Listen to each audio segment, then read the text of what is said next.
Hey guys, Tech here for another video, and today is going to be a different kind of video. Um, in light of all of the things that are happening right now with coronavirus and a lot of the questions that are going around, and a lot of the misinformation out there as well. I took the liberty of going through and doing a little bit of research and wanted to gather together some facts about the coronavirus that'll be important for you to know.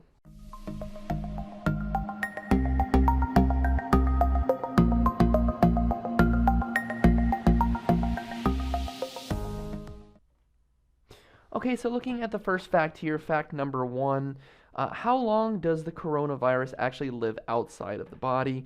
And this is a question that really can confuse people. It can cause a lot of concerns because people are obviously at this point panicking. They're not sure how they need to protect themselves. So here are just a few facts. In the air or in an aerosol environment, when they did testing, they were able to determine that roughly 3 hours in the air, the virus will exist, which means that if someone was to sneeze, at most we would expect to see that the virus would survive about 3 hours in the air. Just keep in mind that when someone does sneeze, because it only exists in those water droplets, that's going to begin to fall as soon as someone sneezes, and that means that there's a good likelihood that as you're walking around, you're not going to be breathing in the virus, most likely. It doesn't mean that you can't wear a mask just to be safe, but that's not the main method of transportation, and it's also not been any way that's been reported so far as someone contracting it, as far as I've been able to tell so far. On copper surfaces, it's 4 hours, so if you are talking about a pot or pan, for example, or just anything made out of copper, even something like a penny, for example, it can live for 4 hours on those surfaces, 24 hours on cardboard, and 72 hours on plastic and stainless steel. Maybe the most concerning thing here you might see with cardboard being 24 hours are packages. There are facts that tell us that if something is being transported somewhere, for example, if something was being shipped from China to the United States, it's very unlikely that the virus is going to survive the trip. We know that. It's something that research has proven so far, at least with this particular strain of the virus, that it does not survive well in a trip. Not to say that it's not possible, but it's unlikely. My personal perspective, I think that probably you would be most likely to contract it from a package if the carrier, meaning the person at UPS or USPS or FedEx, if they contracted the virus and they touched it, I think that would probably be the most likely way that you would catch it. But again, this is pretty low risk. We haven't seen any cases so far, and by we, I mean just in general, everyone who's kind of been looking into this and monitoring it. My opinions are not expert by any means. This is just my research that I've done so far, so these are mostly opinions when I'm talking about it here, but everything that I'm stating as a matter of fact is pulled from either a news article that's been approved by some kind of scientific source, or is information that I've been able to gather from some other kind of piece of scientific or documented information. So, again, pretty low risk. There haven't been any cases so far that I've been able to find where someone was able to contract the virus from a package. There are so many cases right now, obviously it's impossible to tell, but it doesn't seem like that is the main way that you're going to contract it. It's more likely if you're very near someone, or you touch someone physically, or you're within a very close proximity to someone. That's really the most likely method of transmitting the virus. So it's unlikely, but if you want to be safe, you can certainly sanitize your packages. If you wanted to use Lysol, for example, there's also some safe natural solutions out there that you can use to spray down packages, just to make sure if, for example, that driver who's maybe delivering your package did contract it. But just to kind of clear that rumor, it's pretty unlikely that someone is going to get a package that came from China and get a virus from someone who was there. Obviously, now that it's spread so far across the country, it's not really likely that your biggest worry is going to be, the origin of the package anyway, but just to kind of clear that up.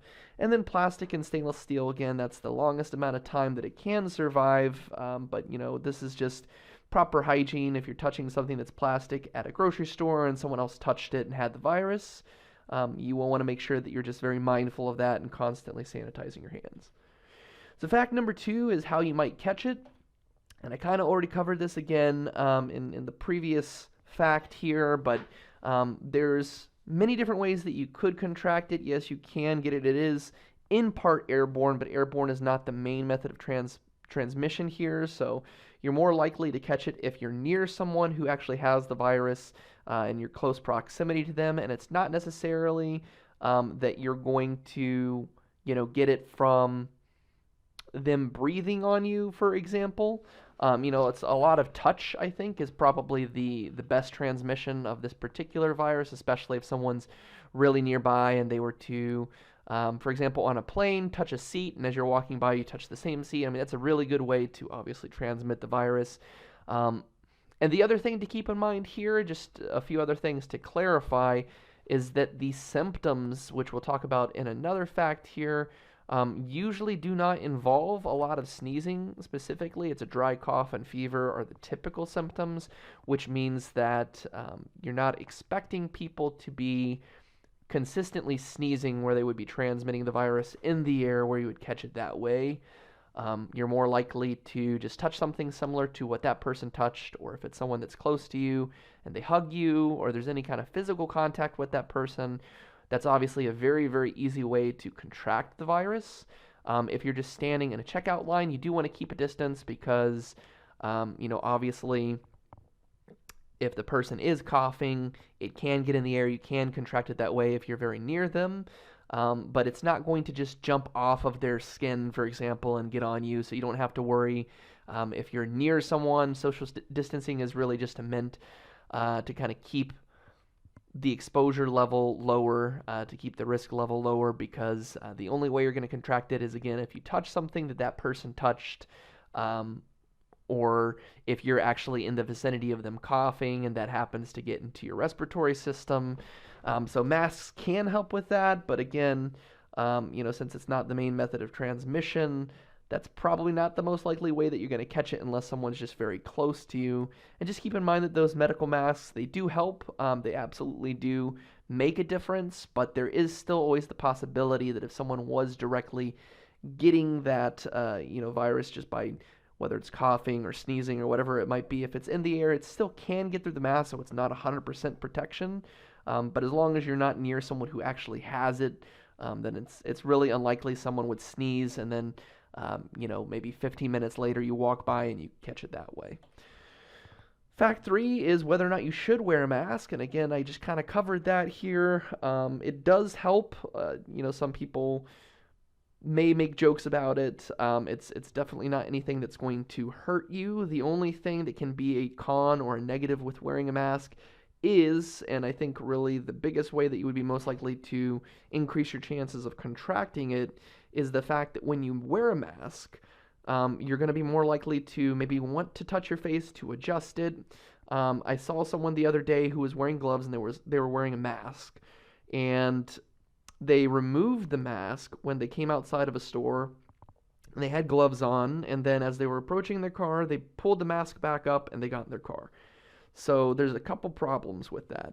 If you touch the mask and you're wearing gloves, which you're using to assume that you're not touching physical contact with an item that may have been infected, what you may have just done is transferred the virus from your gloves to the mask, and if the virus is now on the external part of the mask, then you can obviously just remove the mask and risk having some part of the outside portion touch your face, or even the virus can actually get through that material, especially those who are using things like handkerchiefs.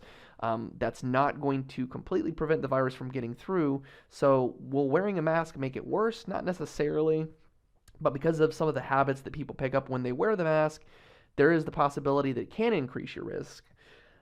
Again, since the virus can get through, it is definitely not 100%, but it does create a barrier. So if you follow best practices, if you're not touching it, or if you do need to touch the mask, you've made sure to sanitize your hands or remove any gloves that you use to touch a potentially infected surface before you touch the mask, then it can help because, again, if there's water droplets in the air or anything like that, it can create sort of that barrier, but it's just not 100% because something could potentially pass through it. It's just sort of an extra precaution.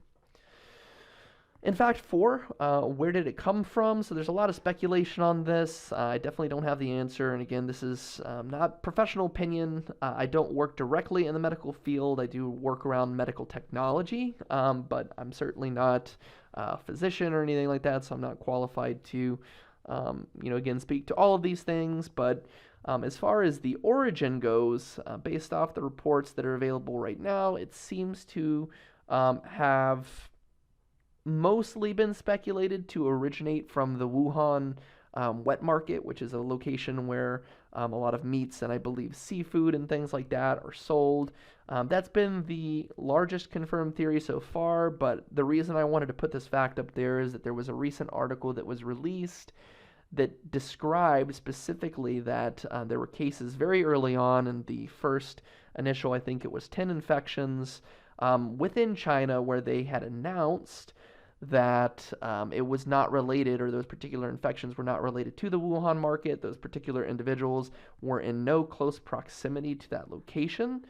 So there is evidence that supports the idea that while it's definitely more or less confirmed that the origin is China, and they do know, or they're pretty confident that it came from a specific animal, which we'll talk about later in the video.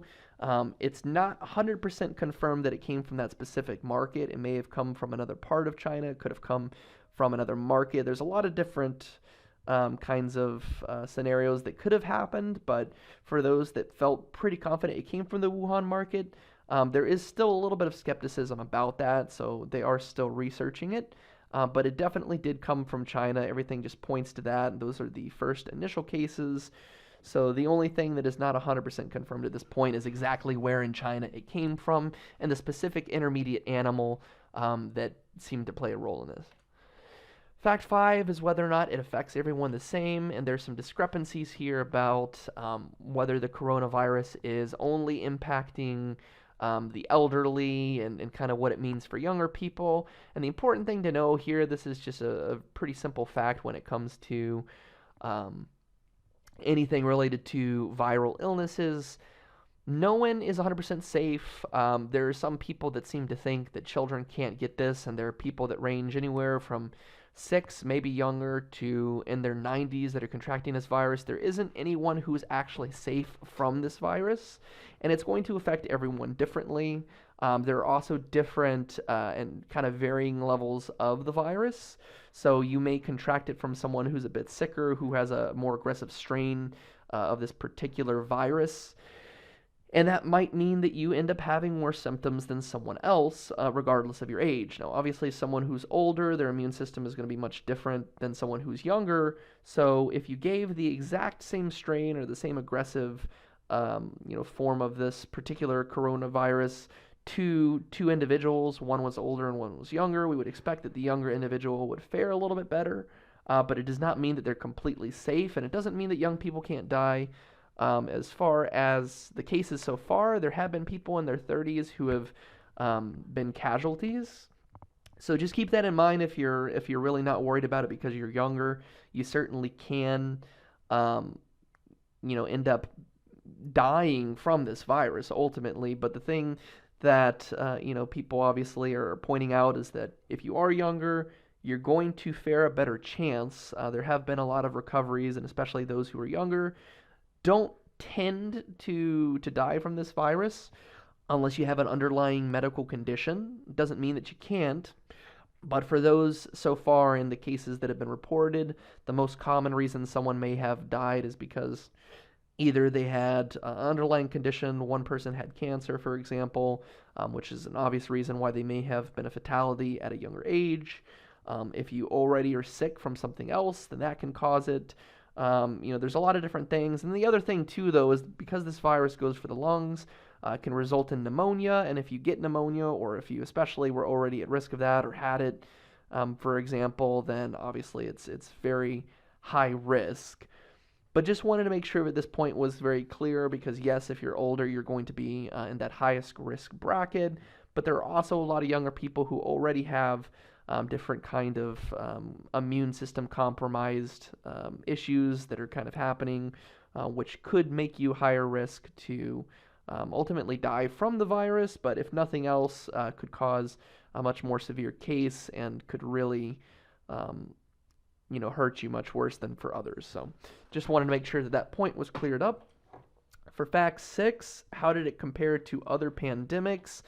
The thing that I see a lot of people comparing here is if you look at the statistics of two things: previous viruses that have kind of gone around the planet that have affected many people and the casualties of those viruses, or even just looking at things like deaths related to HIV/AIDS, things like tuberculosis, things like malaria, and all those different kinds of illnesses that are around the world, you'll find that yes, it's absolutely true the death rate to this virus has been lower than things that are active in society today. It's definitely lower than the casualty rate of previous viruses. And the recovery rate is probably higher than previous viruses. So for people who are trying to point that out, it's definitely a valid point. But the thing that you have to keep in mind is that, again, I think the reason they're shutting everything down right now is, number one, obviously they want to prevent the spread. They don't want to, just because younger people may feel safer. They don't want younger people going and contracting it, and even if they're asymptomatic, for example, they could still spread it to other people who may have immune systems that are compromised. But when you're comparing these, the only problem with that is that things like malaria, it's only going to spread in the right circumstances. Malaria spread widely by mosquitoes, for example, right? And that's something where if you're in a specific country where that is common, people have malaria and the mosquitoes are just spreading it back and forth, then yes, that's definitely a significant issue, and it's not something to be taken lightly, but it's not something that's going to suddenly impact countries who never had seen it before, right? It's not something where there's going to be suddenly an outbreak of malaria in the United States. There's also drugs that are already known to treat it, and it's something that we have more background on. The same thing is true for things like tuberculosis and other illnesses that are out there. So the current illnesses that cause a lot of fatalities in a lot of countries around the world, while it's very devastating to know those statistics, it's very difficult to compare that to something like the coronavirus, which is, or specifically COVID-19, because this particular strain, since it's new, there's less known about it, and because it's spreading so quickly across so much of the planet, you definitely cannot really compare it to those active illnesses. But the other second thing to compare it to is things like the Spanish flu, which had a really, really large number of casualties, and even things like H1N1, which had casualty rates approaching, I think, around 600,000 people. If you compare this to other cases, again, it's not necessarily that this virus is worse or even more aggressive, that the symptoms are worse. Certainly not the most devastating virus, but when you look at how widely it's spreading, it's certainly on a path where it could hit similar numbers in terms of those affected. And no matter what, again, we don't know how many people are immune system compromised. We don't know how it's going to interact with every single individual. So I think that no matter what, it's very smart to take it seriously, even if you're someone who may contract it and get through it fine. That's great. And, certainly at some point, once the spread starts to dissipate and the cases begin to be reduced, while it might be inconvenient to have to buy massive, quantities of food and things like that, it's certainly best for the overall, population to make sure that we're being careful. There's negatives, obviously, in terms of economic negatives, and many people are losing jobs as well, which is, certainly very devastating to those families, and that's the kind of challenge with these situations, I think, is that there's no way to completely fix all of those variables, but the alternative, of course, could be many, many more people being infected and, again, ultimately dying, just because someone may feel that they're going to fare better with the virus. I would certainly rather have to deal with financial struggles than to die from the virus itself. And if you look at things like New York's statistics, at least in the United States, how rapidly it's spreading there compared to other parts of this country, but also just looking at places like Italy and China and how they're faring, the numbers are being reduced actively by the precautions that are being taken, but those cases could be significantly higher. Not to mention the fact that the numbers we have aren't 100% accurate yet because, it's really only based off those who've been tested. So there could still be others that are out there that haven't been tested that are positive, and those numbers are not even reflected yet. And another thing I just wanted to briefly talk about here is how this virus relates to previous viruses that we've seen. So there's two components to this. There's actually the virus and the disease. And the virus itself is actually a form of SARS, which is severe acute respiratory syndrome, I believe. And so that's something that we have seen before.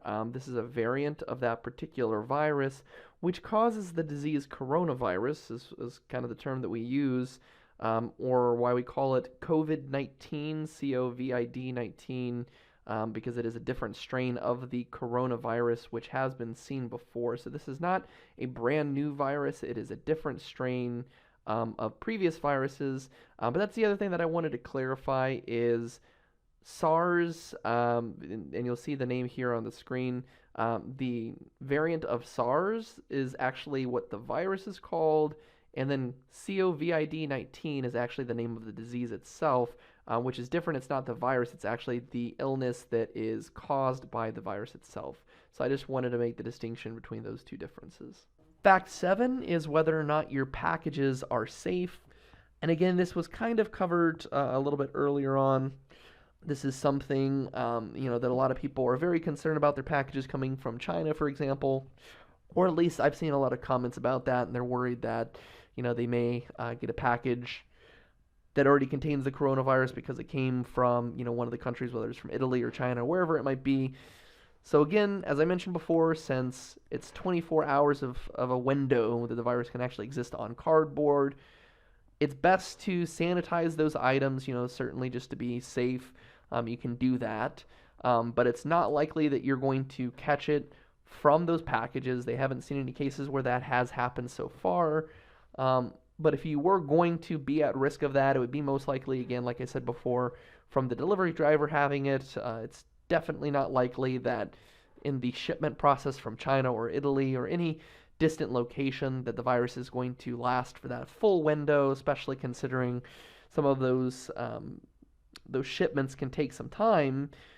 So you just have to kind of think logically that if you were going to get it from a package, it would have to be a recent exposure most likely. And even then, you'd have to kind of touch that exact area that they touched it, and they would have had to cough on their hands or done something to transfer it, because it's not going to actively just be on someone's hands or on their skin natively. They would have to, cough on their hands or do something, sneeze maybe, for whatever reason, to get that virus onto the package that you're handling. So again, as far as the shipments and kind of the process of in the manufacturing locations and whatnot, it's really not likely that those things are going to last for that full duration. So it's not a high risk factor, but if you want to make sure that you take those precautions, you can always sanitize those packages with whatever solution that you want to use. Or at the very least, if you receive a package and you're concerned about it, then you can remove the item and just remove or kind of trash that cardboard box that it came in. And then once you do that, wash your hands, make sure that package is disposed of, and make sure that you didn't touch the item in the package beforehand. And then you can prevent, that item in the box from being exposed to the outer side portion. It's very unlikely that anything inside the cardboard box that you're receiving as far as the package goes is going to be contaminated, because there would be a longer window before someone even had handled or touched whatever the product is. Fact 8 is what the symptoms are, and again, we did talk about this a little bit before. The symptoms are primarily dry cough and fever. Everyone's going to range, but typically if you have other symptoms, it would be related to another underlying condition of some sort. So this is, usually what we know so far is that you get either a dry cough or a fever. You get both, unless you're asymptomatic. So again, this is really just varies and kind of will depend on that particular person, and also depending on your age, whether or not you're going to have, worse symptoms. Younger people may be more likely to be asymptomatic, but generally, Those are the symptoms, and these symptoms are very similar to the common flu as well, so just keep that in mind that you should absolutely be tested if you're having the main symptoms of a dry cough and a fever. But the other thing, too, just noting kind of what's happening right now around the world if you're trying to get tested, because there are limited test kits available. A lot of places will only test you if you've also either traveled or you've been in contact with someone that you know that has the virus. So you might have to just use your discretion and judgment to kind of make a determination of whether or not you likely have it. But those are kind of the vague symptoms that they know are consistent in all the cases so far. In fact 9, is there a vaccine available? There is research going into this right now. There is a specific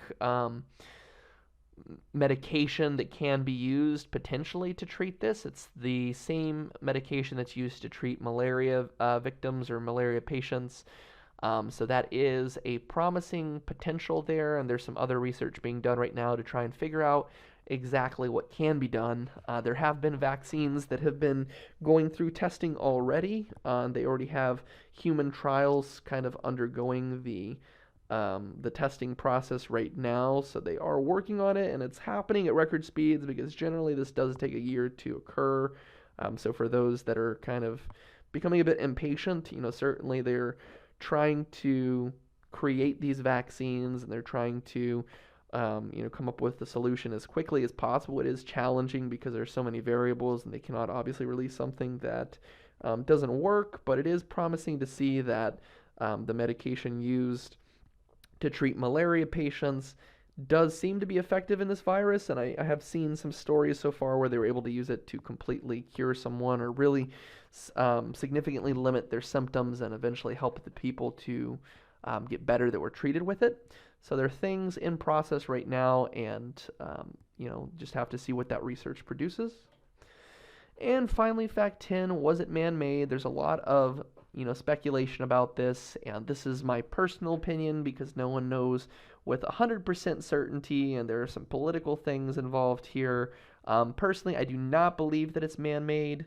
It seems to point to the idea that the origin of this, again, it is China. It seems to be a bat of some kind that maybe either, I'm not sure if the bat, if it's fecal matter, was exposed to another intermediate animal or if it bit another intermediate animal, but there seemed to be some kind of exposure from a bat to an intermediate animal to a human, right? And that's, when I say intermediate animal, that means that, obviously someone ate whatever the animal was that was exposed to, whether it was the fecal matter or the bite of a bat.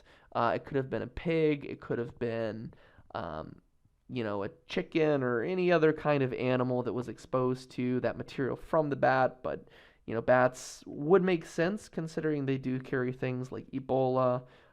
They carry things like HIV. They are, known either carriers or known creatures to be able to transmit those kinds of illnesses. So it would make sense that something could start from that. Whether it's man-made, again, is completely up to speculation at this point. There's really no evidence that I've seen or found so far that supports that it is man-made, but that's, obviously something I think everyone's going to speculate to at some degree because, there's just a lot of unknowns. There were some things that came out about like testing and labs and things like that in China. It's even been pointed that it could have potentially come from the U.S., but based off the facts and the information available so far, no, I don't believe that it's man-made. I don't believe it's anything politically motivated.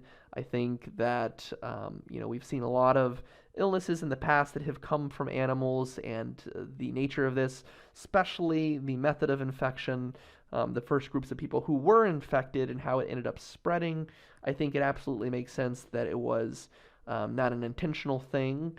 Not to say that there couldn't be, obviously, ways that biowarfare could happen and things like that, but I don't think that fits this circumstance. I think it's definitely originating from an animal here, and that's what the evidence has supported so far.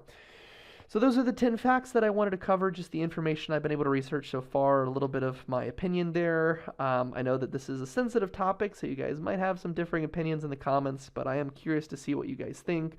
Mostly just wanted to give as much information as I could about this to help maybe those who were still struggling to find information.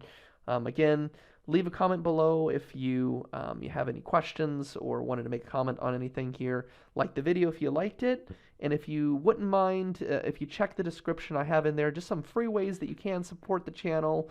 There's a donate option as well, but there's some free ways that you can support the channel with things like the Cash App, which allows you to get a free debit card to get discounts off of your purchases every day. There's some apps in there that you can also download to support the channel and get free things yourself to get discounts off of items online when you're shopping. So be sure to check that out. But otherwise, that's it for this video. Thanks again for watching, guys, and I'll see you in the next video.